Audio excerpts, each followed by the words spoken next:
third step, you can see this is the O2 sensor here that's connected to the exhaust. It goes all the way here. This is very tight, so the best thing to do is to disconnect the O2 and then take this out.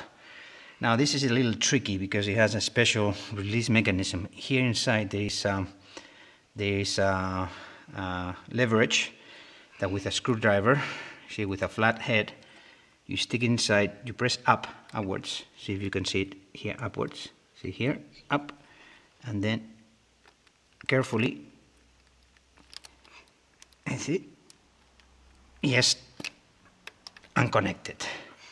So it's unconnected. Now the second thing is, it's also this thing we have to, as you can see, okay, as you can see, is stuck in there. You cannot actually remove and throw it up, move it up. So because the thing is, it has also a little leverage inside, so that you need also a flat head. And then what you do, let's see if I can actually show it properly, is here is move it backwards, here move it backwards, and then there you go, and it's all removed, nice and easy. So the third step is complete.